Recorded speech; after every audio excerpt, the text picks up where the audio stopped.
presento al maestro Alberto Ibrahim García Gómez. Es maestro en Educación y Gestión del Conocimiento por parte del ITESO, psicólogo por parte de la UDG en 3 áreas de especialidad, las cuales corresponden a Psicología Clínica, Psicología Social y Neuropsicología. Está certificado también por el International of Milan Approach de Psicoterapia en Italia. La trayectoria del maestro es especialmente en orientación vocacional en el ITESO, siendo profesor de asignatura y formador docente. Ha sido psicopedagogo y coordinador académico a nivel secundario y bachillerato. Es conferencista y tallerista con temas relacionados al desarrollo humano, la educación y la psicología. Trabaja tanto con padres de familia como con docentes y alumnos en escuelas de todas partes de la República. Es psicoterapeuta familiar sistémico y cuenta con una consultoría en gestión del conocimiento para el aprendizaje organizacional de centros educativos y de empresas. Y pues bueno, me gustaría que le diéramos una cálida bienvenida al maestro. Muchas gracias. Igual, ahí está el código. Me pidieron que sí, con mucho gusto lo podemos poner para que puedan registrar su asistencia. Igual al final también lo volvemos a poner, ¿verdad? Para que no haya ningún problema, sobre todo para los que se van integrando. Pues muchas gracias por la presentación, gracias por invitarme de nueva cuenta. Les comento, les platico, este tema lo tuvimos hace ya unos mesecitos, en junio, si mal no recuerdo, y nos gustó muchísimo el diálogo, la reflexión que hicimos en torno a él, sobre todo porque es un tema que nos atañe, ¿no? Nos implica a toda la población que conformamos una comunidad educativa y para la cual, pues, si algo me interesa con esta charla es que entendamos que hablar de el acoso escolar o famoso bullying, como le solemos llamar, es un asunto de todos y todas, ¿verdad? Es un asunto que no solamente le atañe a la escuela, no solamente le atañe a los involucrados cuando se presenta una situación de bullying, sino que es un asunto que podemos todos tener mucho que ver, mucho que hacer, mucho que resolver. No solamente cuando sucede, no solamente cuando pasa, sino todo lo contrario, antes de que suceda, antes de que pase, antes de que lleguemos, desgraciadamente, a ese momento en el cual una situación de bullying pues nos tenga que hacer actuar, ¿no? El día de hoy tengo una ruta para ustedes que me encantaría que lo logremos. Si nosotros ahora nos sentimos con toda la confianza del mundo de preguntas, comentarios, reflexiones, lanzarlas sin ningún problema, vamos buscando los espacios. Igual me gusta mucho esto, ¿no? Preguntar y que haya respuestas de ustedes, que haya participaciones, pero también si en algún momento necesitamos como acelerar un poquito el paso y dejar un espacio después para preguntas y respuestas, siéntanse con toda la confianza de aprovecharlo, ¿va? ¿Qué ruta propongo para el día de hoy, para esta charla? Bien, lo primero que se me hace a mí fundamental es que necesitamos entender y sobre todo necesitamos tener claridades en torno al fenómeno de la violencia. Obviamente me interesa situarlo en el contexto escolar. Sin embargo, quiero que nos quede claro que hablar de la violencia es un tema muy complejo, ¿va? Es un tema. No lo podemos como abordar tan sencillo, o no me gustaría que fuéramos reduccionistas de simplificarlo para nada. Pero sí podemos hacer una reflexión bastante profunda, porque de él depende mucho de entender de qué hablamos en torno a la violencia, el siguiente, pues, que es el tema del acoso, ¿no? Y cómo lo podemos reconocer, sobre todo en nuestro entorno escolar, todo tipo de violencias, pero más específicamente este que llamamos bullying o acoso escolar, ¿va? Para centrarnos en lo que yo llamo el cambio de enfoque de cómo podemos abordarlo, que es la convivencia escolar, ¿sí? Y claro, irnos con algunas estrategias, con algunas recomendaciones, sobre todo desde ustedes como papás, desde la paternidad, ¿va? Porque obviamente a la escuela le tocan muchas cosas que hacer. Las escuelas, los docentes, las coordinaciones, etcétera. Tenemos incluso muchas obligaciones al respecto, ¿va? No solamente morales, éticas, sino incluso legales. En términos legales, las escuelas están obligadas a seguir protocolos, entre otras cosas más, cuando se pueda presentar algún tipo, incluso de sospecha, no necesariamente un caso comprobado de bullying, ¿va? Pero nos toca a todos. También a ustedes como papás podemos hacer muchísimas cosas antes, incluso, para que esto no pueda suceder. ¿Estamos de acuerdo en la ruta? ¿Sí? De verdad, con toda la confianza del mundo, si surge algo que, oye, Ibra, bájale 2 rayitas, explícanos algo más, con toda la confianza del mundo, o vas muy rápido porque a veces me emociono y, híjole, me sale mucho la emoción y me adelanto, ¿va? Entonces siéntese con toda la confianza. ¿Qué quiero lograr entonces? Que como padres de familia tengamos una participación, una visión, en este caso, muy activa y crítica, porque ustedes sí pueden ser promotores fundamentales de una buena convivencia escolar en la escuela, obviamente, con la intención de que podamos reducir que estos casos que esperemos que no sucedan o que si ya están pasando los sepamos abordar de acoso escolar, sea un fenómeno que nomás lo leamos, ¿no? Que tengamos ahí como referencia, pero que no lo vivamos, que no tengamos la experiencia en nuestras escuelas, ¿vale? Tengo entendido que la gran mayoría tiene en esta población con la que cuento con ustedes sus hijos en primaria, ¿verdad? ¿Es correcto? Pero sé que hay alguno que también en secundaria, ¿verdad? Y quizá algunos tienen unos más grandes, ¿no? Unos de prepa o unos más chiquitos. De todo, ¿no? Tenemos ahí el tutti frutti. Muy bien. Voy a tratar quizá de centrarme incluso en ejemplos que tengan que ver con la etapa de la educación en la que están en sus hijos y sobre todo con ese contexto, ¿va? Bien, ¿les parece? Entonces, si comenzamos, allá atrás quiero nada más comprobar si se escucha. Muchas gracias, porque luego me siento así lejano. Voy a tratar también de moverme y estar como en mayor contacto para que los de atrás no se me sientan que no les pongo atención o no estoy atento a ustedes, ¿vale? Entonces, si me voy para allá, sorry, los que estén un poquito adelante me siguen para también tener un poquito de atención con toda la población, ¿va? Vamos entonces a enfocarnos al fenómeno de la violencia en la escuela, ¿va? Quiero comenzar con un pequeñito ejercicio en el cual les voy a poner, ya lo tengo aquí en pantalla, le voy a dar lectura con toda la intención de que nos empiece a detonar algunas reflexiones. Lo llamo la mochila de Juan. Es un caso, aclaro, hipotético, aunque cualquier semejanza, ya saben, esperemos que no sea el caso, pero dice así. En la secundaria número 15 sucedió una tragedia.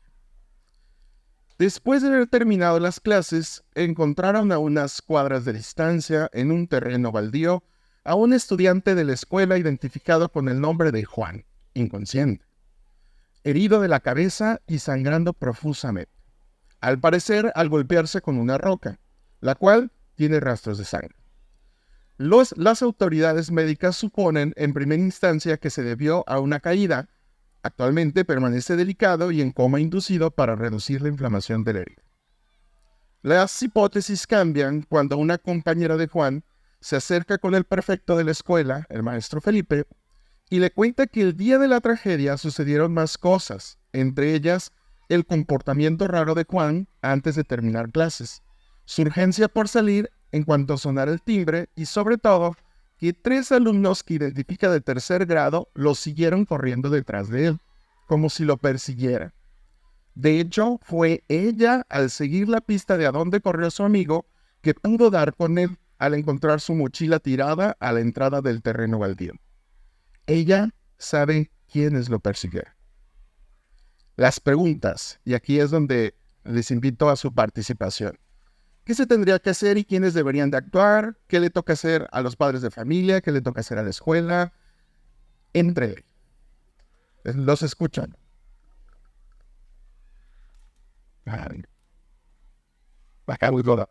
Sí, dije, no, vamos poniendo lo dramático. Esto, la Rosa de Guadalupe me queda corta, no hay ningún problema. Pero es la intención. Vean la información que hay, vean las hipótesis y ustedes díganme, ¿qué haríamos? Bien. ¿Quién más? Por acá, perdón, de este lado me decías. Comunicación. Ok, como los papás, identificar comportamiento de los hijos. Por acá dicen reconocer el problema. A veces como papás incluso no reconocemos que nuestros hijos pueden ser los que, ¿no? Que ejerzan el bullying hacia los demás compañeros. ¿Qué más? ¿Qué más? ¿Qué más? A ver, ¿qué se les ocurre que se puede hacer? Ok, los focos rojos, darnos cuenta, sobre todo desde la perspectiva de papás. Bien, por acá. Indagar más, ver si hay más testigos o personas que tengan o cuenten con información. Y me encantó que dijeras, ¿qué hacemos con la chica, no? Cuidar a la chica. Ok. ¿Qué otra cosa se les ocurre? ¿Por acá? Por acá dicen checar el historial de los chicos si tienen reportes. Está bien interesante sus participaciones. Por acá sobre todo se centran en el tiempo y cómo estar antes atentos a lo que puedan ser como esos focos rojos. Perdón, doy la palabra acá y regreso de este lado. Si hablamos lo más fuerte, o no sé si se tenga otro micrófono disponible, en dado caso. Ahorita checamos, ¿va? Con toda la intención de que podamos seguir todos, ¿verdad? ¿Por acá? Yo creo que no minimizar los problemas de los jóvenes y decir que es cosa de chicos y también involucrarnos cuando algún niño o algún joven se acerque con un adulto a mencionar algún problema. Justamente orientar a los chicos previamente que tienen el soporte, el apoyo de los directivos, de los maestros, para que cuando presenten una situación de riesgo o que los estén molestando o algo, que luego ellos avisen o enteren que están en cierto. Muy bien, muy bien. Ya tenemos otro micrófono, excelente. De este lado tiene participación acá y acá, por favor. Y unas dos más y ahorita hacemos reflexiones generales. Ante todo, hay que cuidar a todos los involucrados. O sea, finalmente, lo que está expuesto son hechos y no podemos emitir un juicio previamente sin conocer realmente o hacer una investigación profunda, ¿no? Porque a lo mejor ahorita estamos diciendo, es que lo persiguieron. Pues, ¿tú qué sabes si lo querían ayudar? ¿O tú qué sabes si él los molestaba a ellos? Y entonces, estaban jugando atrás, no sé. O sea, si pudiéramos quitarnos del juicio completamente y ver los hechos y concretarnos a ver qué pasó y enumerar y a lo mejor hacer una investigación previa, pues podemos detectar, ¿no? Lo que decía también ahí la mamá de Late, la chica qué papel está jugando, o sea, creo que la historia está corta, muy probablemente a propósito tiene dramatismo, Totalmente. pero yo me concretaría a los hechos y evitar cualquier juicio anticipado. Gracias. Por acá, perdón, atrás usted y regreso con usted. Sí. Pues antes que otra cosa, que nosotros como papás sepamos brindarles a nuestros hijos la confianza para que ellos se acerquen a nosotros cuando puedan ir del salón de clase o en cualquier otro entorno, a cualquier situación, como dicen, por mínima que sean, para también nosotros poder saber hacia quién dirigirnos y cómo actuar ante cualquier situación emocional deficiente que pudieran presentar nuestros hijos. Muchas gracias. Yo de niña siempre traté de ser muy calmada en las escuelas con los profesores y con los directivos. Creo que es un buen detalle llevarnos bien en comunidad.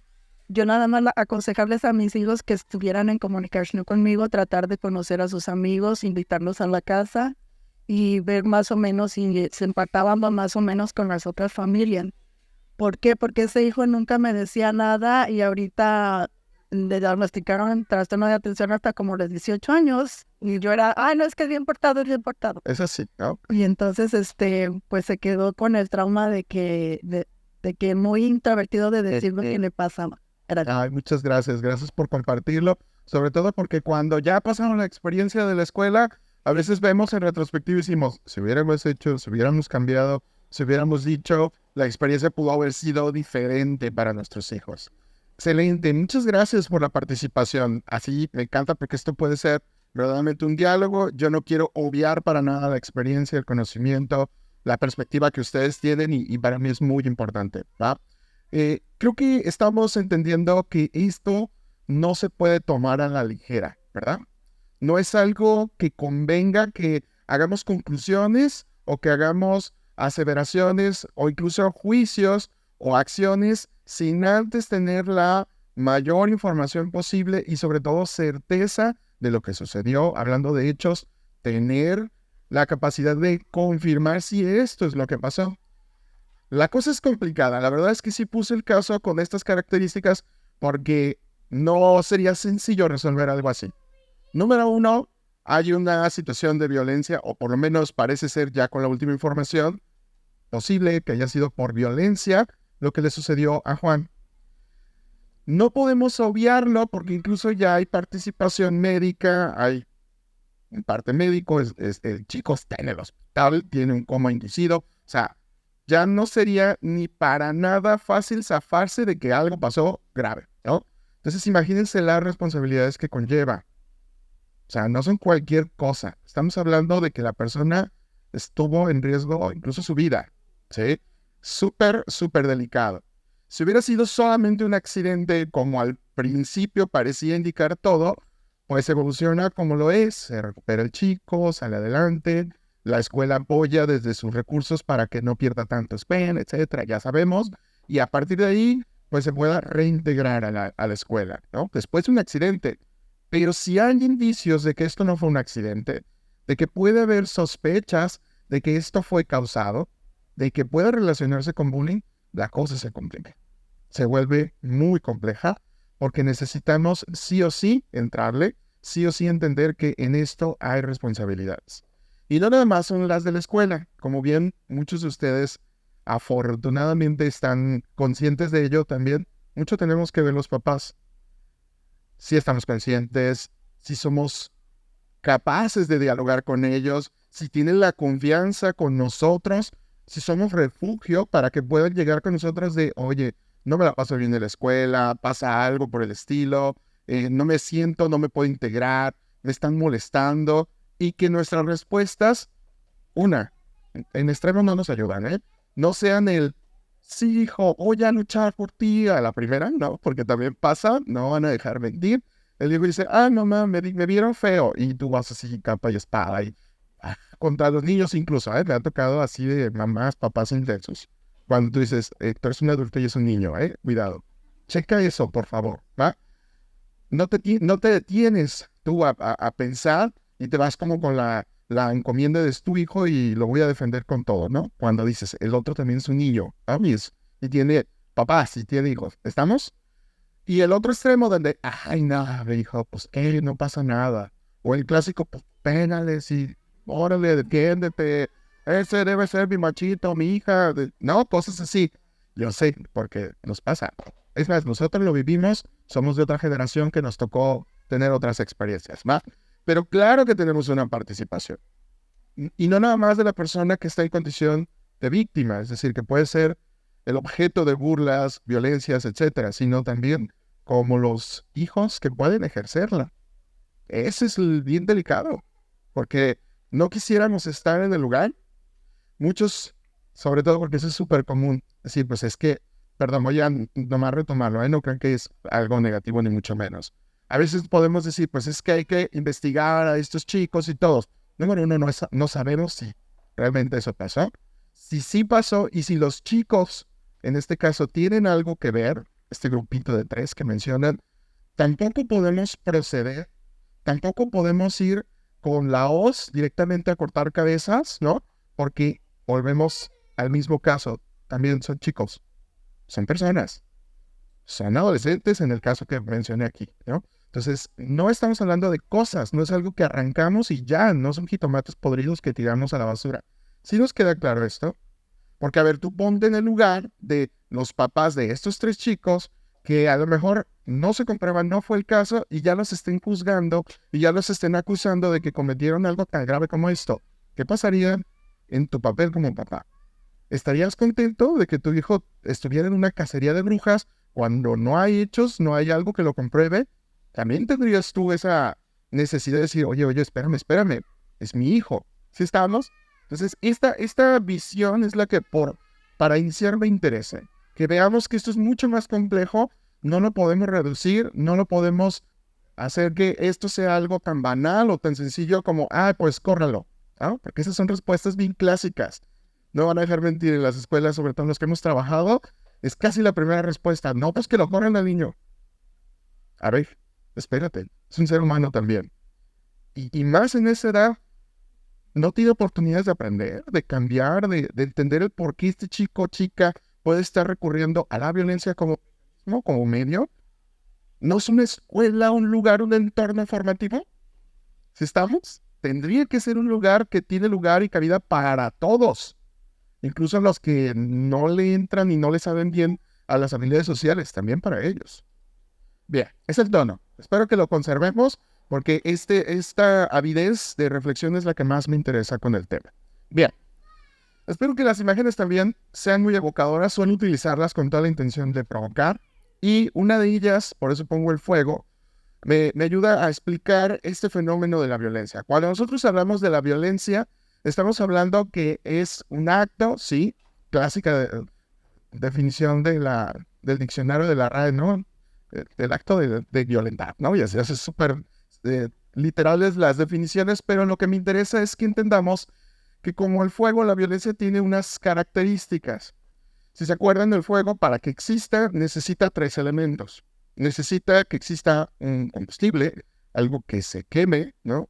Necesita que haya calor para que active, o sea, para que se pueda consumir, y necesita oxígeno. Si recuerdan sus clases de química, si no, traen la separación. Esas 3 cosas son necesarias para que exista el fuego. Mientras existan esas 3 cosas, el fuego va a permanecer y sostenerse y no se va a acabar. Por eso los problemas en el bosque de la primavera, ¿no? El viento y hay harta madera seca, entonces imagínense, no termina o hasta que se consume todo o hasta que cortamos esos elementos. Con la violencia pasa algo similar. La violencia se autosostiene mientras existan los elementos que la sostienen. Entonces, eso de que vamos a resolver esto a guamazos, ¿no? A fregadazos, no es la solución. La violencia no va a acabar con la violencia. ¿Queda claro esta también pequeña definición? La violencia nos va a generar más violencia y la va a sostener de las maneras que tú quieras y que tú te imagines, la vamos a sostener. Entonces, si entendemos la violencia como el uso deliberado del poder, ojo, ¿por qué digo deliberado? Porque sí debe haber, sobre todo cuando nosotros la estamos ejerciendo, una característica intencional. Lo vamos a ver más específicamente en el caso del bullying. Cuando nosotros estamos en ese proceso, la intención sí cuenta, pero no es lo mismo que pueda ser un accidente, ¿va? A ver, estamos corriendo, nos tropezamos y en la tropezada del punto, claro que hubo golpe, hubo dolor, sana, colita de rana, nos dolió a los dos, pero no hubo un acto violento, porque no hubo esa intención de violentar. Sí nos queda claro esta distinción, ¿verdad? Para que no lo confundamos. Y en el bullying nos va a quedar un poquito más claro cuando aclare cuáles son los elementos que nos van a ayudar a distinguirlo. Bien. La realidad es que sí conviene hablar de violencias, porque son muchos tipos de violencias, ¿sí? No centrarnos a que es una sola forma, porque a veces nos pasa que solamente nos quedamos en la superficie, ¿va? ¿Cuáles son algunos factores que necesitamos también considerar? Porque son factores, en este caso, que condicionan o determinan el que pueda existir una cultura de violencia. Son varios. Desde lo individual, la verdad es que también las propias condiciones personales de nuestros hijos, de nosotros mismos, nuestra genética también puede influir en que estemos predispuestos, por ejemplo, en el caso de una persona que tenga un temperamento bastante reactivo, es decir, una capacidad de respuesta muy volátil, ¿no? No sé si les ha tocado, ¿no? Que sobre todo si tienes varios hijos lo vas a notar más, ¿no? El hijo que le dices cualquier cosa y te dice, sí, bonito, ay, qué bonito, lindo, o sea, modosito, tranquilito, no tan reactivo. Y a lo mejor al otro hijo que le dices, hijo, de la misma manera, le dices de la misma forma y, ay, o sea, bien volátil, explosivo, porque también los temperamentos, la capacidad de respuesta que tenemos a los estímulos externos, también viene de fábrica, también hay elementos de temperamento. No confundamos con carácter. El carácter ya se forma con la personalidad o del temperamento y otros elementos más. Pero el temperamento sí es nuestra manera en la cual interactuamos con el mundo, con el exterior. Y claro que va a condicionar también, además de nuestros contextos como lo que vivieron nuestros hijos incluso en el embarazo o cuando nacieron, etc. Dentro de la familia, dentro de los grupos, en la misma escuela, en la comunidad, hay muchos factores que van a permear a que nosotros podamos, en términos de violencia, estar más predispuestos o menos predispuestos. Te pongo este esquema porque quiero que seamos conscientes que no la tenemos tan fácil en nuestro contexto México. Ya no nos vayamos así tan amplios en Guadalajara, ¿no? Tan solo vean las estadísticas, tan solo veamos los noticiarios, cómo estamos en un país, en un estado donde los homicidios siguen estando muy presentes, donde tenemos día a día desaparecidos, entre otras cosas más, el narcotráfico. O sea, esto permea la manera en la que nosotros nos vivimos y no estamos exentos. Tu escuela, tu familia está inserta en estos contextos. Entonces, no lo podemos negar, ¿ah? Por más que queramos ser esa burbujita a veces protectora de los hijos, estamos inmersos en todos estos factores. Entonces tenemos mucho reto, ¿sí? Porque esta cultura, esta vida en torno a la violencia está muy permeada. Lo vemos en los medios de comunicación, en la televisión, lo vemos en las redes sociales, lo vemos en todos lados, ¿va?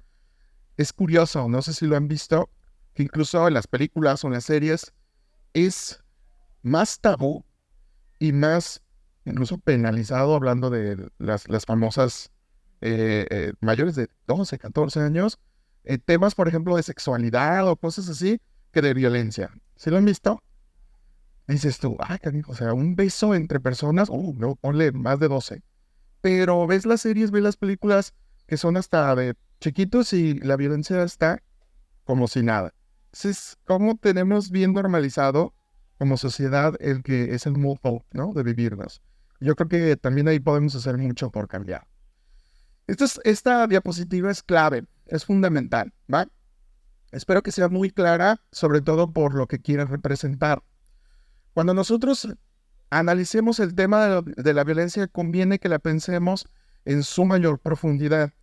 Generalmente lo que nosotros vemos, por eso es la violencia visible o directa, es todo aquello que nosotros tenemos hechos, lo podemos ver, es tangible a partir de la experiencia, a partir de nuestros sentidos.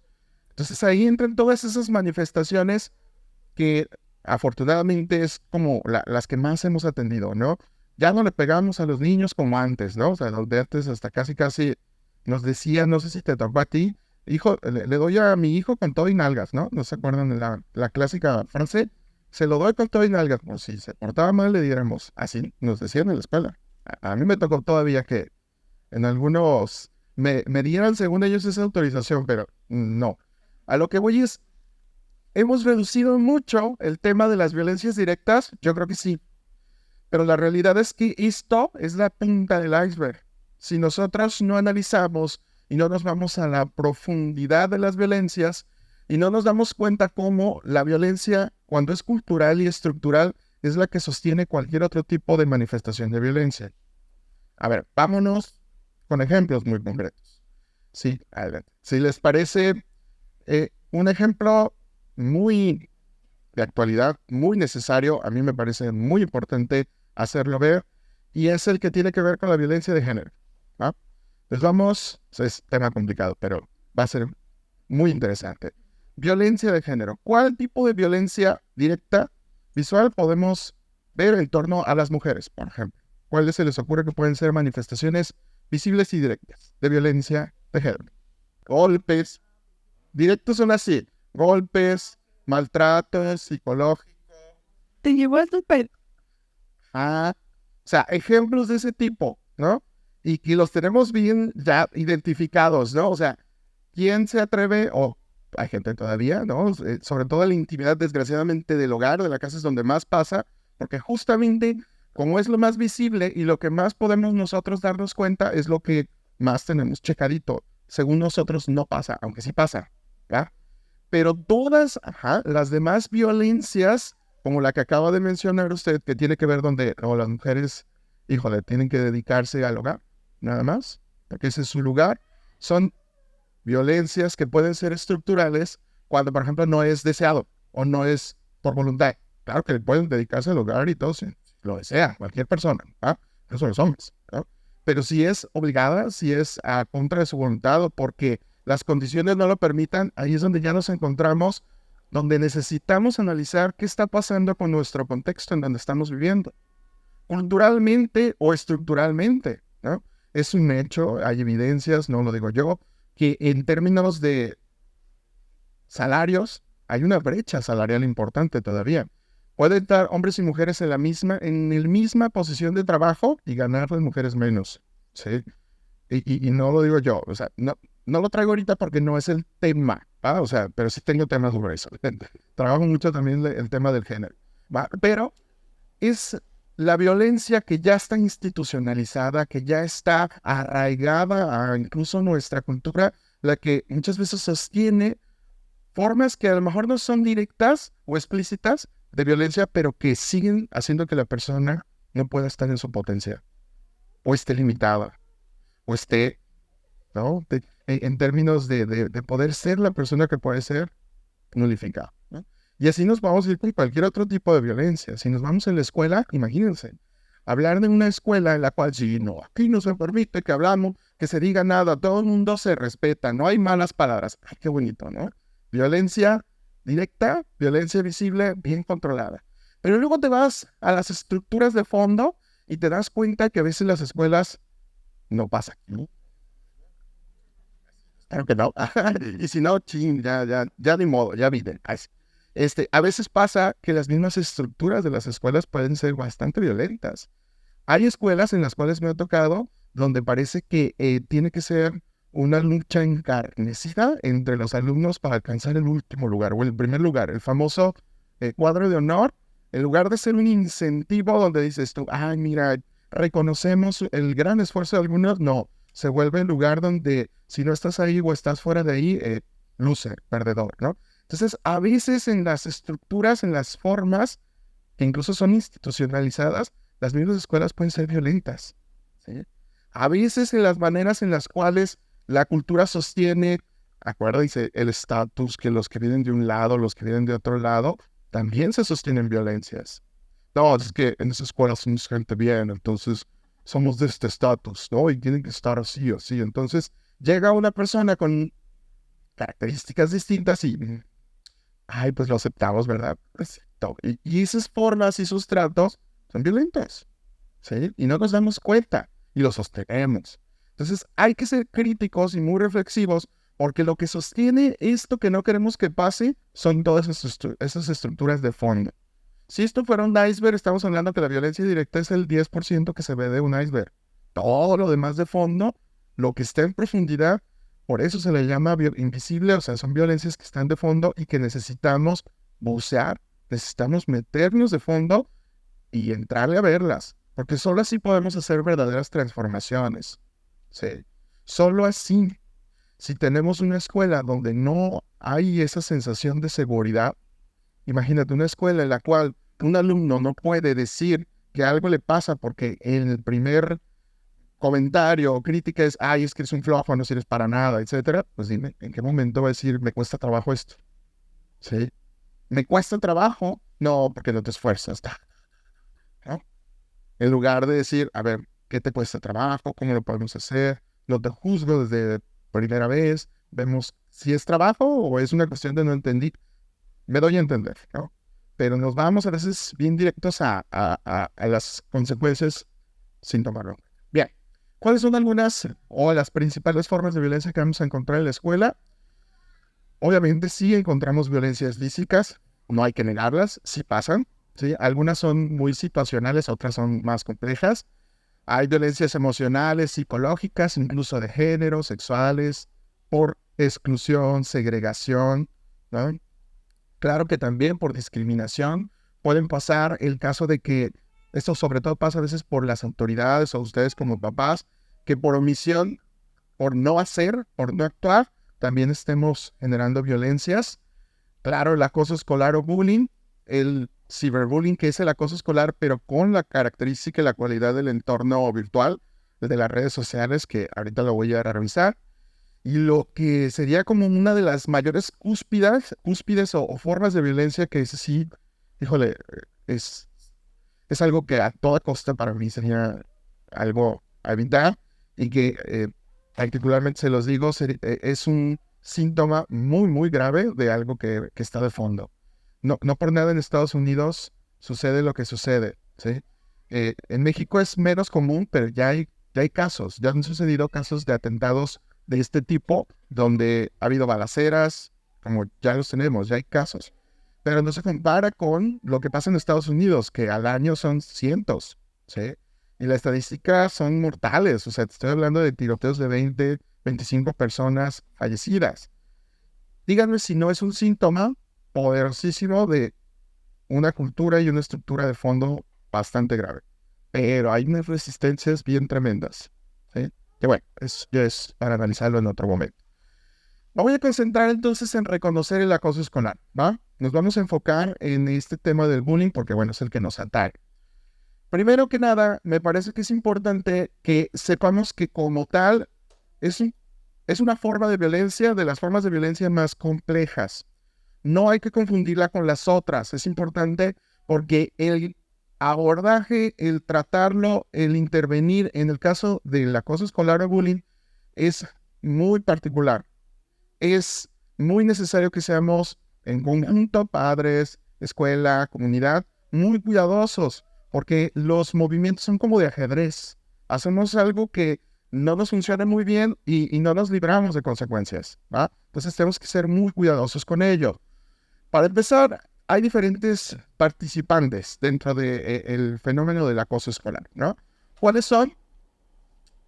La dupla, que no necesariamente son dos personas, a veces puede ser un acosador y varias personas, o al contrario, varias personas acosadoras y una víctima. O sea, esto puede variar, pero son roles, por decirlo así, que en este caso son los que ejercen la violencia y las personas blanco, o que también llamamos víctimas, ¿no? Que son en las cuales se concentran los actos de violencia, ¿va? También tenemos, por otro lado, los que pueden estar correlacionados. Algunos son seguidores, secuaces, literal son los compinches que están ahí apoyando, o son parte del problema, o son parte del mismo agente que hace bullying, ¿no? Estos que apoyan de manera más reservada, en el plano que decimos, a lo mejor no pega, pero sí facilita las cosas o las condiciones, ¿no? Para que pueda darse eso. Y claro, estos que no dicen nada, estos que hacen que permanezcan los modos, las formas, los tratos que van a hacer las mejores condiciones para la violencia, ¿sí? Yo no le inventé el apodo, pero lo repito, ¿sí? Yo no fue Juanito, pero todo el mundo lo usamos, ¿no? Y nos reímos cuando alguien lo dice, sí es cierto, el chompiras, ¿no? Y cosas así. Y lo utilizamos y lo traemos a colación. No, yo no se lo puse, maestra, pero bien que lo estamos usando para nosotros, ¿no?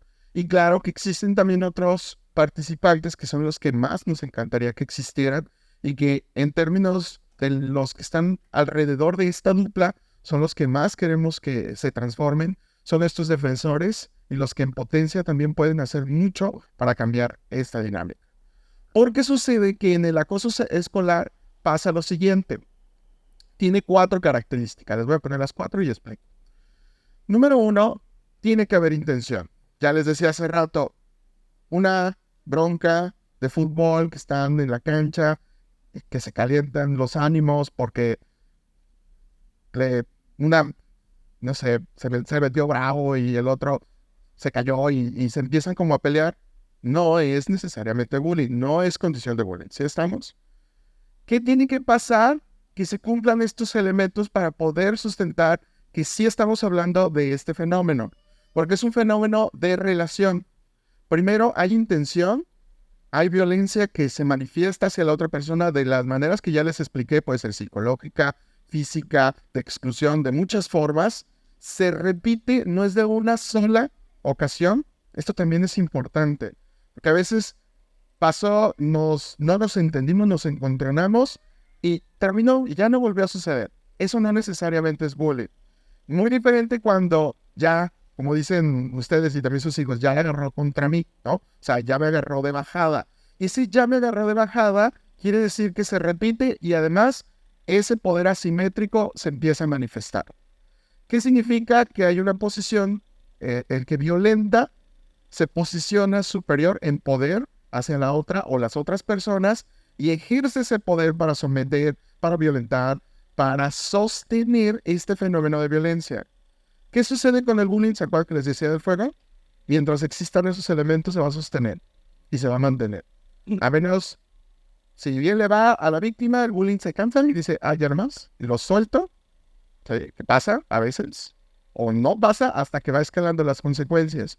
O la persona que es víctima de pronto agarra o tiene recursos o hay personas que lo apoyan y sabe poner un alto y rompe con esa dinámica de violencia, o los testigos se dan cuenta, empiezan a poner barrera, ayudan al rescate en términos de que no permite que se sostenga la violencia y se sale de ese sistema de violencia.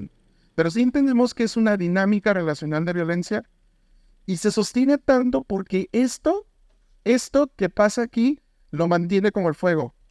No es tan sencillo de que digan al hijo, pues es que, te menso, ¿por qué no dijiste? ¿Por qué no actuaste? No, es que no es tan sencillo. Cuando se sostiene esta sensación de no puedo, sobre todo en las víctimas, es no pueden. Están en esa condición de no poder. ¿Quiénes ayudamos a cambiar esa realidad de no poder? A veces el chico o la chica encuentra en su resiliencia fortaleza y sale por sí solo, pero no siempre pasa. A veces es el amigo, a veces somos los maestros, tendríamos que ser un lugar muy seguro. A veces ustedes, papás, cuando se dan cuenta o cuando les preguntan o cuando empiezan a ver comportamientos distintos y es cuando ayudamos, ¿no? Y podemos hacer algo para cambiar esa dinámica, pero si no, se sostiene y se puede mantener a grados tales donde si la persona, el agente, los agentes de violencia no se detienen, puede escalar a grados como el caso que les puse de la mochila de Juan, ¿no? Gravísimos, que se ha pasado, ¿sí? Y no digamos las consecuencias incluso posteriores. Muchas de las personas que actualmente han ejercido bullying son víctimas primero de bullying. Es una cadena de violencia, ¿verdad? En alguna área, no necesariamente es en la escuela, porque también puede ser violencias en casa, ¿sí? Ojo, para que podamos tipificarlo como bullying o acoso escolar, tiene que ser en el contexto escolar. Sí, quiero que quede claro esto. Yo sé, lo utilizamos a diestra y siniestra, se puso muy de moda el término y para todo casi lo queremos utilizar hasta en el trabajo o están en el coto y dicen, ay, me hace bullying. No, espérenme, es que sí es un tipo de acoso, pero acoso escolar o bullying tiene esas características de estar en el contexto escolar. Sí me doy a entender, solo es para tipificarlo en este contexto, porque su actuación sí requiere de la participación de autoridades, de ustedes, de nosotros, de muchos, ¿no? ¿Qué va a pasar? Ahorita doy consecuencias y nada más tipifico lo que es el ciberbullying, porque también es el acoso escolar, pero como las características que nos permiten las redes, el internet, hacen que la manera en la cual nosotros podamos, o las personas que ejercen la violencia, potenciar el alcance, lo vuelven bastante peligroso, ¿sí? Generalmente en el ciberbullying, los tipos de violencia pues no suelen ser físicos, por obvias razones, pero sí la violencia psicológica, la exclusión, la difamación, por ejemplo, son el pan de cada día en este tema de las redes sociales. Entonces, a través de una aplicación, a través de una imagen, podemos nosotros impactar. Fíjense, ya no nada más en el contexto de la población de la escuela, a nivel mundial, internacional. De hecho, yo siempre les digo, porque esto pasa. A ver, ese video de hace 5 años, 10 años, que tú lo has visto y que incluso se volvió un meme o muy viral, y que muchas veces ya lo tomamos como, jaja, el chico que se cayó y que todo el mundo se rió, y qué divertido, y lo compartimos, no sabemos si en su origen fue justamente un tema de ciberbullying, donde sus compañeros o alguien lo graban, lo hacen viral y las consecuencias que puede pasar con ello. Entonces hay que ser hasta cuidadosos con lo que compartimos, ¿va? Algo que te puede parecer muy chistoso, no necesariamente para la otra persona resultó igual de chistoso. Sobre todo en desgracias. Me caí y me bajaron los pantalones. Jaja, qué risa. Pero ¿quién vio? ¿Quién fue expuesto? ¿Quién le bajaron los pantalones? ¿Quién le grabaron en esas condiciones? ¿Qué? Y no nos damos cuenta. El problema de las redes sociales y de la virtualidad es que nos da una sensación como de anonimato o nos da una sensación como de no estoy ahí, por lo tanto no me afecta y no me responsabiliza porque no estoy yo ahí, pero sí no responsabiliza, porque quien lo vivió y quien lo pasó es un ser humano y tiene sentimientos y vive y tiene experiencias. Entonces lo que pasa con las redes sociales es que es bien fácil desvincularlo de las personas. Ese es el gran reto que tenemos con las redes sociales y que tenemos que trabajar, ¿va? Bien, ¿qué pasa con las víctimas? ¿Qué pasa con las personas? Pues puede haber desde daño físico, el miedo, el rechazo al contexto, el clásico de no tengo ganas, me siento mal, ya no quiero ir a la escuela, hoy amanecí, híjole, malo del estómago. Cuando empiezan a ver este tipo de cambios comportamentales, conductuales, conviene estar atentos. Sobre todo porque tú los conoces, tú sabes quiénes son y cómo son tus hijos, ¿sí?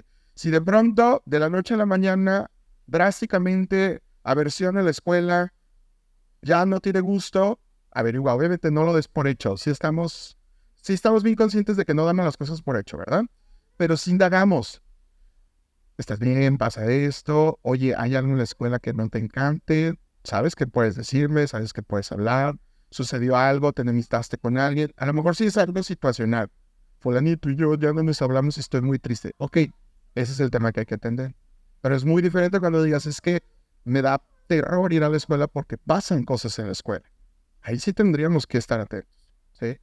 Entonces hay que darnos cuenta si se pierde la confianza, si hay bajo aprovechamiento, que de pronto sus calificaciones empezaron a mermar. O sea, todos esos son indicadores que nos pueden ayudar, por lo menos a decir algo pasa, que hay que averiguar, pero algo pasa, ¿sí? La misma escuela va a estar consciente de que si un chico o una chica empieza a tener estos cambios drásticos, pues hay que averiguar qué pasó, ¿sí? También aumentan los problemas que desencadenan la violencia en el agresor.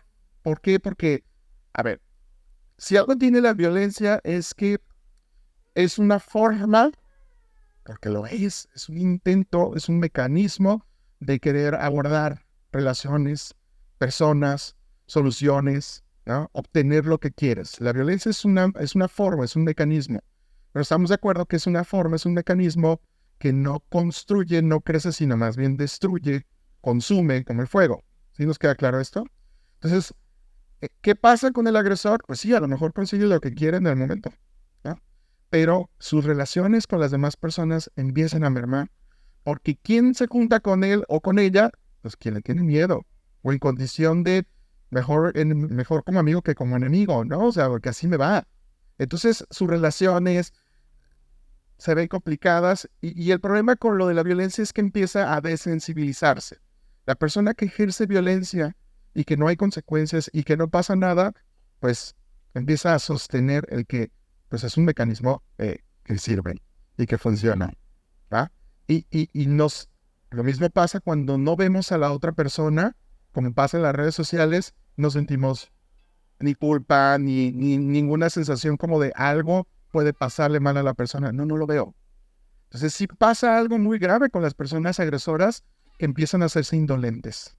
Entonces imagínense, ahí es donde tenemos que abordar, porque estamos hablando de que una persona que empieza a no sentir, no empatizar con los demás, después, en otros contextos, pues son los que vemos en el tráfico, en la calle, que se te cierran y de la nada pueden bajarse y órale, ¿qué traes tú? Y llámanos, ¿no? Entre otras cosas más.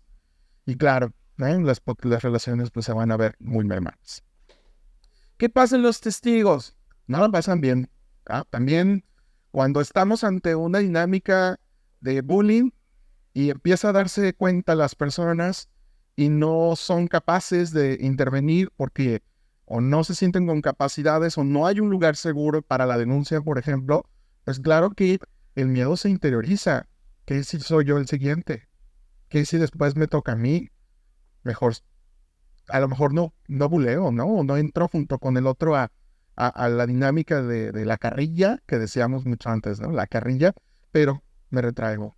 Me hago de la vista gorda, no veo, me tapo los ojos. Ja, ja, ja. Esto es lo de siempre, ¿no? Las clásicas experiencias de decir, es que eso siempre pasaba. ¿Cómo que siempre? Sí, todo el tiempo ha pasado y tú. Al grado tal de que los testigos también empiezan a normalizar. Es lo que es, ¿sí? La escuela, claro, que empieza a tener muchos problemas porque tiene que ver con la cohesión, tiene que ver con la manera en la cual las personas interactúan. Si no hay una condición adecuada de convivencia entre las personas, el aprendizaje no es el óptimo, ¿sí?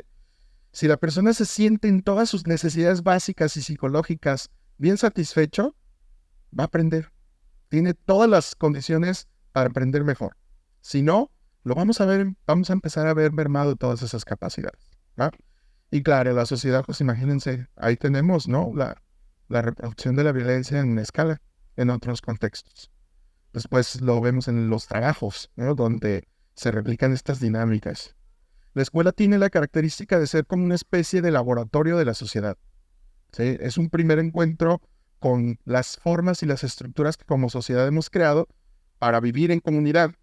Entonces imagínate, si la escuela replica esas formas que no son saludables y que son plenamente violencias, pues ¿qué nos espera de las otras realidades que vemos en nuestro trabajo, en nuestra comunidad, entre otras cosas? ¿Hasta aquí voy bien?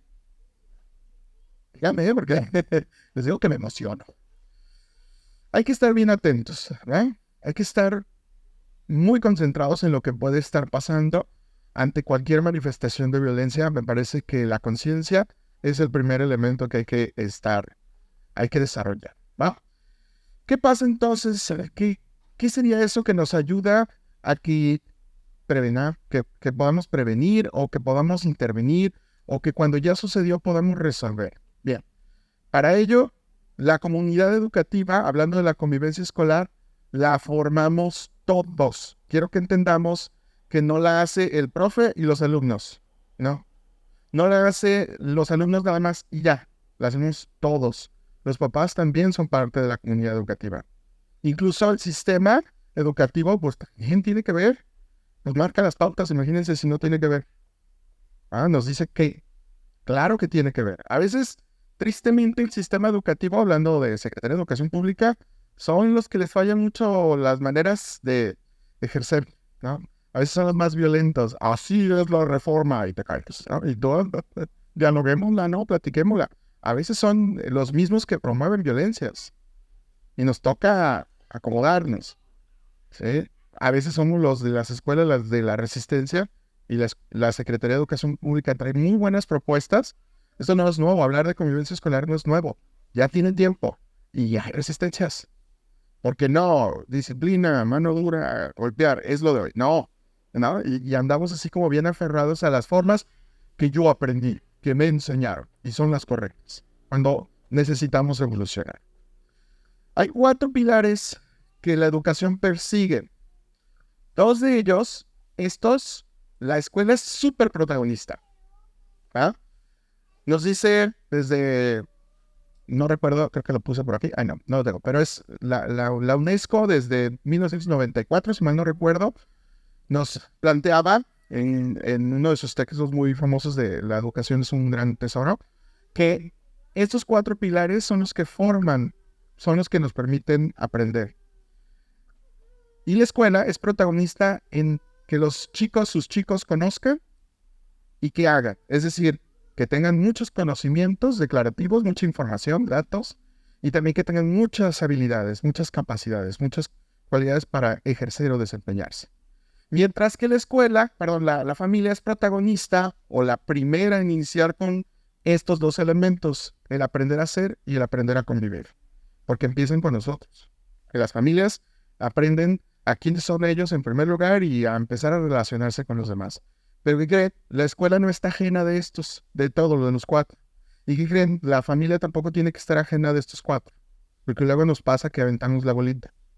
No, y más en las etapas primarias como en la que ustedes se encuentran, hay mayor responsabilidad. No, la escuela les tiene que enseñar. No. Es recíproco. O sea, esto es parejo, le entramos juntos.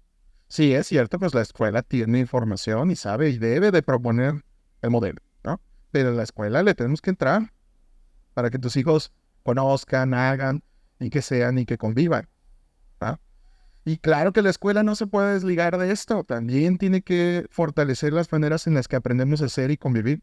Pues prueba de ello es esta conferencia, entre otras más intervenciones que está buscando la escuela. No podemos sacarle de que, no, sus hijos tienen que venir completamente educados de casa. No, tampoco le podemos subir, ¿sí? Porque está la información. Y menos en edades primarias como las que están sus hijos. Incluso en prepa, todavía hay intervención. ¿Sí? Incluso en universidad, ya muy diferente porque son adultos, pero también, ¿sí? Lo digo porque yo vengo de universidad. ¿Qué pasó entonces con la educación? Que nos hemos transformado y no siempre nos hemos dado cuenta, como que no nos hemos enterado. Se supone, porque así fue una visión durante mucho tiempo, creíamos, fíjense la soberbia que teníamos la educación, que nosotros formábamos a los hijos de ustedes en ciudadanos, en personas, así. Nos creíamos esos alfareros que teníamos la capacidad de poder moldear a sus hijos a una forma adecuada. Eso no sucede, eso no pasa. Esta visión tiene que transformarse, porque ni tenemos ese poder, tuviéramos ese poder, pero si lo tuviéramos, qué peligro tuviéramos ese poder, imagínense. Entonces toda la responsabilidad de las cosas que pasen sería nuestra, y tampoco, ¿sí? Hay que evolucionar a una visión, esto es a manera de metáfora, lo represento así para que sea más entendible, espero que funcione, a una visión más como de arquitectos. ¿Por qué de arquitectos? Porque los arquitectos lo que hacen, en este caso como profesión, es diseñar entornos, hábitat, espacios, donde ¿qué quieren sus hijos, los maestros, ustedes? Todos convivimos, todos vivimos y habitamos ese espacio. Entonces, crear las condiciones adecuadas para que podamos vivir y habitar y cumplir nuestra misión de educar, formar, etcétera, es lo indicado, es lo más adecuado, para que la persona en su potencial pueda encontrar las formas más adecuadas para construirse, ¿sí? Y dejar de lado esta idea de que nosotros moldeamos. No, nosotros no tenemos tanto poder. Tenemos la capacidad de que mientras mejores entornos tengamos de aprendizaje, las potencialidades de sus hijos se van a dar, ¿sí? Y se van a dar en función de su potencialidad, no porque yo lo digo. Que esa es también una parte donde la educación ha tenido que renunciar a ese poder, a ese control. Y esto también aplica para nosotros como papás. Darnos cuenta que no tenemos todo el poder del mundo, ¿va? ¿Qué hace también la escuela? Pues a través de sus espacios planea, genera recursos. Hay espacios físicos y virtuales que son esos entornos donde nosotros vamos a poder crear las mejores condiciones para el aprendizaje, ¿sí? En esto le entramos a la escuela sí o sí, pero entonces, ¿qué hacemos en la casa? ¿Cómo le hacemos? Bueno, le podemos abonar a esto que le llamamos dominio de consenso, que también en la escuela tiene que pasar. El dominio de consenso, tiene que ver con las dinámicas relacionales que suceden en todos los contextos, pero si lo situamos en la escuela, pasa lo siguiente. Tu hijo, por ejemplo, con todos sus aspectos físicos, psicológicos, socioculturales que lo componen, la complejidad de un ser se pone en relación con otros seres que son sus compañeros y también con las complejidades del docente.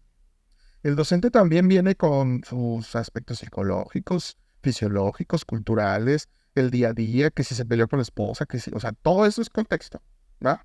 Entonces, el reto del docente con sus alumnos es que genere este dominio de consenso donde nos entendamos, donde haya esa sensación donde, mira, y lo pongo yo como, ahorita lo voy a poner como un ejemplo, donde se siente que estamos entrando como en sintonía, como en sinergia, ¿va? Esto es de lo más complejo, se da de manera natural, ¿va? Hay quienes tienen un especial talento para esto. No sé si ustedes recuerdan algún maestro de su infancia o de su juventud, o no muy atrás, donde dicen, con este maestro como que entrábamos todos en trance bien padre y de pronto nos encontramos aprendiendo hasta disfrutando. Y todo lo contrario, ¿no les ha pasado con esos maestros que si es que, pues sí, yo sé que sabía mucho, pero pues nomás no, o sea, pedante, no le entendíamos, nomás chocábamos unos con otros con el profe?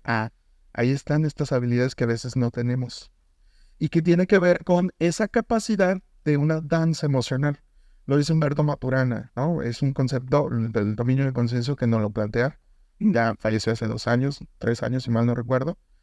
Biólogo, pero no saben cómo él aportó a todas las ciencias sociales, humanas, a la educación misma, donde nos dice que para que exista el dominio de consenso, le entran las partes, incluyendo el docente, incluyendo ustedes con sus hijos, por ejemplo, a buscar coherencia emocional.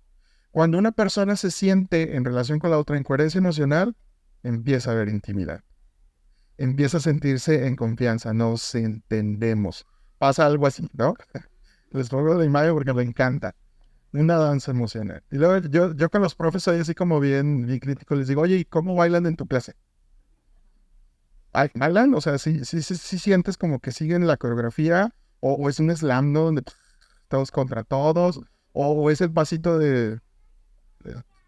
¿cómo se llama? El pasito del payaso del Romeo, o qué. Lo mismo pasa en casa. ¿Cómo le entramos? Nosotros generamos dinámicas de coherencia emocional, de entendimiento con nuestros hijos, abonamos a esa capacidad de podernos vincular con los otros, de sentirnos como que podemos relacionarnos. Me parece que ese es el primero de los fundamentos que desde casa sí podemos enseñar, y que a veces somos los que estamos más carentes. En casa no llegamos a esto. Y sus hijos todavía, los de primaria, los que ya tengan adolescentes, ya lo van a poder decir. Espérense, porque en adolescencia se complica la cosa. Sí, no los quiero asustar, pero sí, los que no tienen todavía hijos adolescentes, espérense, porque la danza emocional en la adolescencia, híjole, a veces es un vals, a veces es la banda más terrible que te puedas imaginar, porque también ellos están en proceso de cambio. Pero si establecemos buenas pautas de relación, aún en lo más complicado le hallamos el bailecito y nos entendemos. El problema es cuando no lo hemos cultivado y no lo hemos desarrollado incluso desde chicos. Si no sienten que puede ser un espacio donde nos hallamos al pasito a bailar, pues ¿cómo queremos que nos digan algo me está pasando? ¿Cómo queremos que nos comuniquen, que nos participen de lo que les está pasando? Ese es uno de los grandes retos que tenemos en casa, ¿sí? Ser ese lugar, ese espacio de coherencia emocional, ¿sí? De sentirnos en relación. Ese es uno de los mayores retos. Bien. Conviene entonces ser agentes para la buena convivencia escolar. Buena convivencia escolar. ¿Por qué? Porque la convivencia escolar se da independientemente de que sea buena o mala, se da. Es como decir, todos comunicamos, sí, todos comunicamos. Comunicar es algo inherente a nuestra naturaleza. No podemos no comunicar, ¿sí estamos? A uno que le digas, le niego mi palabra y no le voy a hablar, ya le estás mandando un mensaje, eso es comunicación, ¿sí? Lo mismo pasa con la convivencia, no podemos no convivir, vamos a convivir, pero ¿cómo queremos que sea la convivencia? Ahí está la diferencia. Queremos que sea una convivencia de coherencia emocional, que nos sintamos en confianza, que sepamos que podemos recurrir a quienes nos pueden ayudar o donde aquí es la ley del más fuerte, ráscate con tus propias uñas, sobrevive, ¿no? Sobre los otros, el que no avanza no tranza, ya saben todas estas frases, pues eso es lo que vamos a vivir una convivencia escolar de ese tipo, ¿sí? La idea es que cambiemos a una visión de convivencia escolar que vaya más en función, ahorita voy a esta parte y ahorita me regreso a la anterior, a que sea más democrática, inclusiva y de cultura de paz. Y me regreso, ¿va? Para ello, conviene saber que la convivencia escolar es algo que construimos todos, que se transforma y que tiene que integrar a todos. Cuando digo que nos transforma es que no es la misma convivencia, en el caso, por ejemplo, de sus hijos en primaria que la que van a tener en secundaria. No es la misma en primer ingreso que la que van a tener ya en la mitad del año o la que va a ser al sexto año de primaria. O sea, es muy diferente, porque ya se conocen, porque ya tienen historias juntos. ¿Sí estamos? Los maestros tenemos que saber, y eso es algo que nos debe de quedar muy claro, que si bien tu clase es la misma o tienes estructuras muy parecidas, no puede ser exactamente igual porque los grupos son diferentes, porque cambian. Y el mismo grupo, ese mismo grupo, en un año te cambia, se transforma, son diferentes, porque somos personas, somos individuos. Entonces tiene que ir evolucionando, tiene que ir cambiando y tiene que ir integrando todas estas diferencias de contextos que van avanzando. Si entendemos eso, nos vamos a hacer expertos en saber cómo mejorar la convivencia que tenemos en casa. Y si hay 3 elementos, y en la escuela también, ¿no? Si hay 3 elementos que nos pueden ayudar con ello es pensar de manera democrática, no confundir, porque luego piensan que democracia es sinónimo a hacemos lo que queramos. No. Democracia es que tengamos la oportunidad y la voz y la participación todos. Participar es saber el rol que tienes y que vas a ejercer de acuerdo a tus características, a tu edad, a tu etapa. Un profe no tiene el mismo rol que un alumno, ¿estamos de acuerdo? Ustedes como papá no tienen el mismo rol que sus hijos. Hay jerarquías. Las jerarquías no están en contra de la democracia, ni al caso, para que no nos confundamos. De hecho, en una democracia sana, hablando de un país, tiene que haber claras las jerarquías, porque son roles. Un rol de jerarquía alto, sí, a lo mejor tiene mucho poder en términos de poder hacer, pero también mucha responsabilidad. ¿Sí queda claro eso? Porque luego confundimos. En casa, una cultura democrática no es que todos hacen lo que quieren y todos tienen el mismo voto. No. Una cultura democrática es que la opinión de tu hijo y lo que le pasa cuenta. Y es importante tomarla en cuenta, escucharla. Pero no significa que va a decidir todo. ¿Sí queda claro? Y más dependiendo de la etapa. De veras, no saben cuántos niños tiránicos tenemos actualmente, donde tenemos chiquitos de 2, 3 años que mandan la familia. No podemos ir a tal lugar porque mi hijo no le gusta. Y tú, tu hijo tiene 3 años y manda toda la organización de la familia. Sí, sí pasa. Tiránicos, ¿no? Y con ese empoderamiento. Entonces, no confundamos. Democracia es que sí importa porque tu hijo es un ser humano, pero en la medida de sus capacidades va también obteniendo mayores responsabilidades. No es la misma dinámica con uno de prepa, ¿sí? Con el de prepa ya las responsabilidades tienen que ir subiendo bastante. Y por lo mismo, también tu distancia, ¿no? Y dejarlo que, joder, se cayó, que se levante, ¿no? O sea, este tipo de cosas que son parte de poderlo ayudar a que desarrolle sus capacidades. Todos debemos estar incluidos. Estos 3 están interrelacionados y no pueden separarse. Pero podemos abordarnos desde lo particular de cada uno de ellos y le vamos a impactar a los demás. Si incluimos, estamos refiriéndonos a que nos sentimos parte del todo, tanto de los problemas como de las soluciones, tanto de la comunidad como de lo que vivimos como comunidad. Todos somos parte. Y nuestras diversidades de pensamiento, de idea, de visión, están ahí y hay que incluirlas, ¿sí? Y hay que respetarlas. Si las respetamos, estamos empezando a fomentar una cultura de paz. Y fomentar una cultura de paz no es ajena o que no puedan existir conflictos. Por favor, quitémonos la idea de que el conflicto es malo. No lo es. El conflicto es natural. El conflicto se da porque los seres humanos interactuamos unos con otros. Y en esas interacciones hay contacto. A veces el contacto es duro, es áspero. A veces es de choque. Esos contactos, si los sabemos resolver, nos permiten conexión. Entonces, la bronca no es el conflicto. La bronca sería el cómo resolvemos los conflictos. ¿Cómo los abordamos? ¿Con violencia? Dale, ya sabes qué va a pasar. Esto se consume. Y se quema todo. ¿Alternativas a la violencia? Negociación, arbitraje, etcétera, lo que se necesite. Eso es lo que vamos a buscar, ¿sí? ¿Cómo ser alternativos ante un problema, ante una necesidad, ¿sí? En primer lugar, sobre la parentalidad, a mí me parece que es bien importante y pongo los elementos. Plantearnos el tema de los límites, la frustración y sobre todo que a veces confundimos lo que es el amor. ¿Ah? ¿Qué es el amor, por cierto? Qué pregunta tan fuerte, ¿verdad? Lo hemos oído, lo leemos por todos lados, ¿verdad? ¿Pero qué es? Toda respuesta es válida, ¿eh? No crean que es correcta o incorrecta. Lo que sí me interesa es que, a ver, si nos vamos a vivir y nos concebimos desde el amor como el resultado o como lo aspiracional, pues nos vamos a mover por ahí. Si nos movemos desde el amor entendiéndolo como un acto, ¿sí? Como un verbo, o sea, amar es una acción. Un sentimiento sería como el resultado, ¿no? De lo que vemos manifestado del amar, del amor.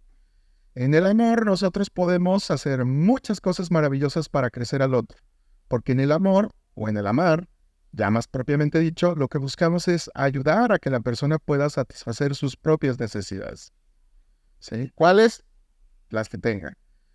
En el amar debe haber voluntad, debe haber intención, querer, ¿no?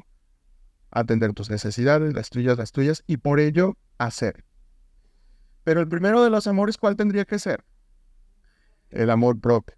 Y ese es el que muchas veces se nos olvida, es el primero, ¿no? El amor propio sería el principal, el amarnos a nosotros mismos.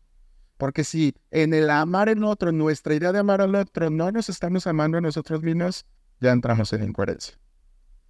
Y en el amar muchas veces nos damos cuenta que en nuestra fórmula del amor andamos bastante equivocados. ¿A qué me refiero con la fórmula del amor? Les digo, es ¿con qué mezclamos el amor? A veces lo mezclamos con miedo. Imagínense la mezcla de amor y miedo. ¿Cómo sería esa mezcla con tu hijo? Es interesante, ¿verdad? Inseguridad tuya con amor. Híjole, qué interesante. Altas expectativas y deseos con amor. Híjole, bien interesante. Entonces, chéquense su fórmula del amor, ¿eh? ¿Cómo están ustedes amando a los hijos?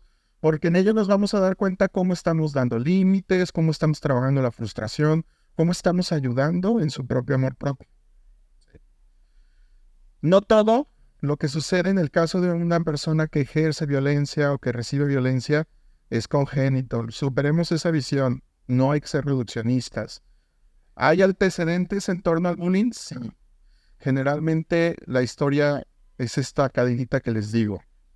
No suele estar aislada de otros tipos de violencias. ¿Sí? Conviene verlas, conviene analizarlas, nos ayuda a situarlo. Sobre todo porque, hace rato les decía, la persona que causa bullying o las personas que ejercen su violencia son también parte del fenómeno y también tienen derecho a ser atendidas. Son personas, son seres humanos. El desplazarla y moverla a otro lado, el negarla, el no verla, el cerrar los ojos, lo único que nos hace es otra forma de violencia. Te ignoro, te separo, te aíslo. ¿Estamos? Entonces no estamos cambiando nada, estamos perpetuando un sistema de violencia. ¿También se tiene que atender a la persona que causa violencia? Sí, de hecho es imperante. Es fundamental. Porque si no, esto pasa a otro lado. Tú dices que se vaya y lo mandas a otra escuela, allá va a pasar. Lo estamos nada más desplazando. Y eso no nos sirve. ¿Sí? Y claro, si nosotros trabajamos en la autonomía, híjole. No saben cómo este tema lo traigo ahorita, el tema de la autonomía, porque es el reto que tenemos. Pandemia, pospandemia. Ojo con el dato. En ITESO estamos llevando a cabo te tocó estar, ¿verdad? En la charla que tuvimos. Estamos haciendo una investigación desde ya hace unos meses con los alumnos que ingresan a la universidad para conocer cómo llega con todas sus características de recursos, de afrontamiento, habilidades sociales, también con algunas dificultades en términos de salud mental, entre otras cosas más. Porque está la hipótesis de que necesitamos conocerlos para poderlos apoyar mucho mejor en su proceso de ser estudiantes. Imagínense, ya como adultos. Entonces estamos viendo datos bien interesantes y uno de los mayores es que si hay algo que está muy asociado con los problemas que están ellos manifestando con estrés, depresión, etcétera, tiene que ver con la capacidad de autonomía que tienen. Y este tema de la autonomía se vio tan conflictuado a partir de la pandemia. Una, porque fue una etapa de aislamiento, una etapa de encierro, una etapa donde la socialización que nos permite poner a prueba nuestras habilidades y desarrollarlas se evitó. Ustedes que tuvieron sus hijos, ahorita, dependiendo de la edad, les tocó estar en los primeros años encerrados de primaria, o a lo mejor en la transición. Díganme si o no notaron las carencias sociales, de comunicación. Tenemos niños que a los 4 años llegaron sin hablar. Imagínense. Entonces, todas esas son carencias de recursos, que tenemos un reto tope en la educación y ustedes como papás para poder compensar. Ese es un reto, nos afectó como no se imaginan a la humanidad. Esto lo vamos a ver hasta en 15, 20 años después los que entran a trabajar y luego los canijo, de verdad, lo estamos viendo ya, los que están entrando a la universidad. Pero es un tema. Hay una gran dificultad incluso para abordar socialmente los problemas. Decíamos en la charla, no saben cómo vemos cada vez más este conflicto es que no sé cómo hablar y cómo decirle que se junten conmigo. Imagínate, cosa que se daba de manera natural, ¿no? Pues sí, llega aquí, güey, y ya, ¿no? No, ahora, paralizados, no saben cómo pedir, o sea, ¿me puedo acercar y decirle a alguien, juegas conmigo? A ese nivel. ¿Sí estamos? Entonces tenemos muchos retos, porque estas faltas, estas carencias de habilidades sociales nos ponen en esta condición, a recurrir a otras formas, por ejemplo, la violencia. Porque a esa sí, desgraciadamente la tenemos bien proyectada. Y esa sí está bien aprendida. Entonces, aguas. Tenemos un reto importante. Hay que reconocer nuestras propias violencias. ¿Sí? Hagamos una reflexión de nuestras propias violencias vividas en nuestra etapa de la escuela, en nuestra etapa de nuestra propia experiencia como estudiantes. Porque creo que ese es el primer parteaguas. ¿Eh? Nosotros como estudiantes, ¿cómo fuimos, cómo vivimos, cómo tuvimos esa experiencia? ¿Qué normalizamos? ¿Qué interiorizamos como así es? ¿Qué ahora reproducimos con nuestros hijos? ¿Qué sostenemos? ¿Qué mantenemos como los modos? ¿Qué podemos cambiar? Que ya estamos en otros tiempos donde ahora es posible visibilizar esta famosa generación de cristal que ustedes Yo no, así soy bien reacio en ello. Yo no lo utilizo porque me choca ese concepto. Ni tampoco que ellos digan generación de cemento no, no nos sirve para nada esas distinciones. Nos cierra la oportunidad de interacción de diálogo, porque nos separa, nos hace no entendernos. Esas características críticas que levantan la voz, de quejarse, como decimos, gracias, qué bueno, están por primera vez en mucho tiempo en nuestra humanidad haciendo ver muchas cosas que tenemos tan normalizadas. Claro, les hace falta también entender, modular, proponer, ¿no? Actuar, no nada más, ¡ay, me pasa esto! Ese es el reto. Pero ya hablan, ya se notan cosas que teníamos tan introyectadas. Ya se dice, ya se menciona. Es una gran oportunidad como humanidad. Entonces tenemos una buena oportunidad de cambiar formas. Sus hijos con mayor razón. Pero a veces nosotros somos los primeros que ponemos el freno. ¿Ah? ¿Qué podemos hacer? Pues yo sí les sugeriría cambios estructurales en la familia. Ay, perdón. Por ejemplo, que haya más espacios para que haya recursos, para que haya convivencia, para que haya interacción. Sí los hay, yo estoy seguro que tu comida, la cena, esos momentos de interacción son buenos, pero a lo mejor faltan otros más. O que cambies de modalidades. Ejemplo, a veces dices, no, yo siempre le pregunto cómo le va cuando lo subo al carro y vamos en el camino, pero no nos damos cuenta que a veces es un interrogatorio. ¿Dónde estabas? ¿Qué hiciste? ¿En qué momento? Y acá, hijo, pues saca el tehuacanazo, ¿no? Y ahorita te dice todo lo que quiera. Si estamos, cambiar las dinámicas. Incluso tú le preguntas y que a ti te diga, cuando tú comunicas, cuando tú compartes. Ay, hijo, yo y tú, ya bien pesado, bien difícil. Traemos el chip de que los papás solemnes, volutos, ahí en un pedestal de perfectos o de que no les pasa nada o de que tienen que soportar todo. No, compadre. Tú también puedes ser vulnerable. Decirle, ay, estuvo bien pesado mi día, hijo, fíjate, me pasó tal cosa. ¿Y a ti cómo te fue? Ay, no, a mí también. O sea, pautas, ¿sí? La comida, bajar los celulares un rato. Ya sabemos que el tema del celular ahorita es un problema porque está siendo un factor evasivo. Es por eso. Porque la herramienta no tiene ni bueno ni malo, ¿eh? O sea, ni se pueden a pelear con el celular. No es el celular. El celular es una cosa que haces con el celular. Si en tus tiempos libres también es tu primer recurso, pues hagas. Entonces, ¿qué le enseñamos a los hijos? Es el primer recurso también, ¿no? Entonces, hay que crear espacios, lugares, roles de participación que vayan más a que nos integremos. En términos de métodos alternativos, que les decía, pues son enseñarlos a que la violencia no es el recurso. Existe lo primordial y lo que más deseamos, la capacidad de resolver los problemas entre los que tenemos el problema, y eso se llama negociación. Solucionarlo entre tú y yo que tenemos la bronca hasta que llegamos a un acuerdo, eso es lo ideal. Eso es lo que humanos, adultos, maduros, desearíamos que hiciéramos. Pero a veces no pasa, a veces nos faltan los recursos, y para ello puede haber mediación. Profe, entre tus alumnos, ¿no? Los niños. Tenemos esta bronca y van y te piden ayuda y quieren que les eches la mano. Ahí lo sepas. O los ayudas mediante, o en el último de los casos yo diría con el arbitraje. El arbitraje, claro que es un recurso y es un medio, pero tiene que ser un medio posterior a buscar que primero negocien y después los ayudemos con mediar. Porque queremos que desarrolle cualidades, que desarrolle la capacidad de negociar por sí mismo ante un conflicto, ¿sí? El arbitraje es cuando ya toman parte el director, ustedes como papás, y dicen, pues esto va a pasar. Pero antes de que lleguen a ese punto, lo que convendría es que lleguen a un acuerdo.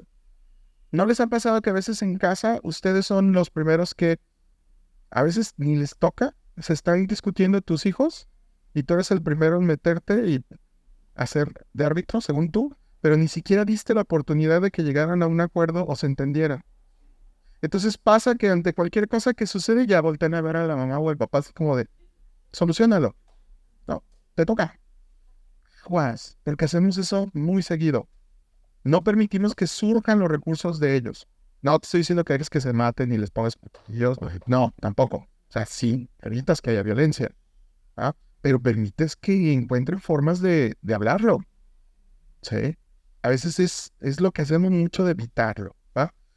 Y claro, nuestras propias perspectivas, nuestras propias opiniones, nuestras propias ideas que se han convertido en perfectas, que se han convertido en lugar de ser esas estrategias que en algún momento nos ayudaron a entender el mundo y a resolverlo.